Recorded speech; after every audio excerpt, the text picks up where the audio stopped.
Welcome to Barnstable Today. I'm Nick Cortez. And I'm Kevin Friel. We'd like to remind you right at the top that the meetings we cover are available on demand at the town's website. You can visit us at www.town.barnstable.ma.us. Well, the agenda was short at last Thursday's town council meeting, but the issues addressed were significant ones. First, the council considered a request to appropriate $350,000 from the town's Community Preservation Act fund to help the Barnstable Housing Authority finance the construction of 12 affordable rental units at 70 Stagecoach Road in Centerville. Before the vote, BHA Executive Director Sandy Perry addressed the council on the need for the proposed Stagecoach residences.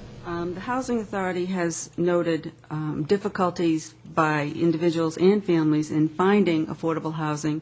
Many of our younger families and workers are leaving the town. Some of our older people are leaving the town as well because it's just very difficult to find affordable housing as well as to afford to live here. Currently, we have 200 families on our two-bedroom public housing waiting list. We have 24 units to service those families. We've also noted an emerging underserved population of people in their 40s to 50s who no longer have children living at home, and they are working low-wage jobs. They can't afford the rents.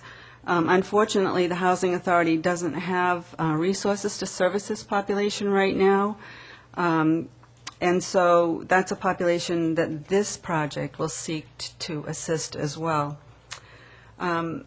According to the National Low-Income Housing Coalition, in Barnstable County, an estimated average wage for a renter is $11.63 an hour. In order to afford the fair market rent for a two-bedroom unit or a two-bedroom apartment at this wage, a renter must work 79 hours per week, 52 weeks per year, or have two full-time working people in the family in order to afford a two-bedroom unit. The fair market rent right now is $1,200 a month. That's higher than my mortgage. At this time, both state and federal voucher programs are frozen due to budget cuts. So unfortunately, those resources are also not available to these groups of people who need affordable housing in the town. We need these additional 12 units, one bedrooms and two bedrooms, in order to support and sustain our economy and the viability of our community. 5 of these units will be subsidized. There will be vouchers that will be attached directly to this project in perpetuity.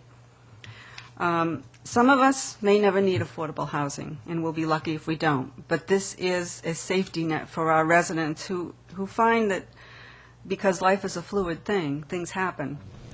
Though the council heard no public opposition to the project during the public hearing, Councilor Greg Mill did point out that the tone was different at an earlier hearing before the Zoning Board of Appeals. After Councilor Mill's comments, we'll hear a response from Councilor Hank Farnham, who represents the precinct where the complex would be built. I did happen to watch the Zoning Board.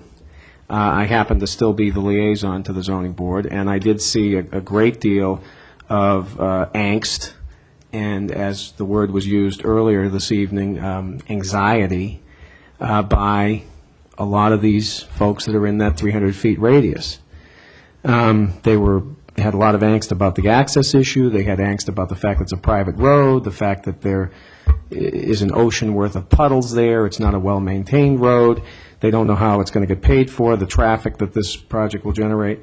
So that's certainly a concern. And, you know, how the neighbors feel about this project, again, particularly in light of the last 9 months, is very critical from where I sit as a counselor.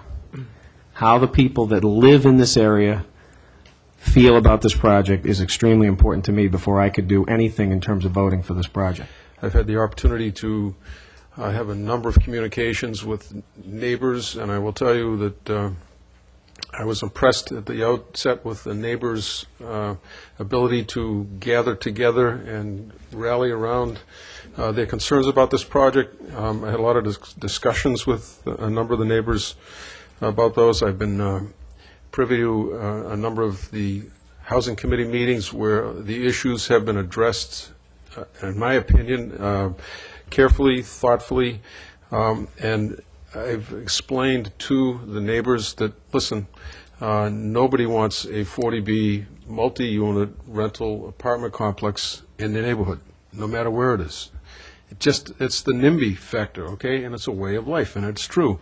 I'm here to tell you that after 3 or 4 years of working on 2 multi-unit rental apartment complexes in West Barnstable, both of which just got finished and occupied last year. One is the 28-unit complex that's behind the Y, and the other is the 12-unit complex in the Lombard Farm. They're beautiful complexes, and I will tell you they're a tremendous addition to our community. And I'm proud to say that we have contributed in our little village 40 units to a very worthy cause, and that's to our neighbors who are in need of good, affordable housing. As part of the discussion about preserving the neighborhood, our housing authority is going to have a $3 million investment in this project, and I can assure you that they're not going to be cavalier about maintaining a $3 million asset. And so I think with the extra efforts that they've made to help make sure that they've reduced the angst of the neighbors, I'm comfortable. Ultimately, the council approved the CPA funds for the project by a 12-to-1 vote. After that, it was on to the matter of creating a townwide renewable energy commission. Here, Town Manager John Klim gives the rationale for why such a group would be beneficial to the town.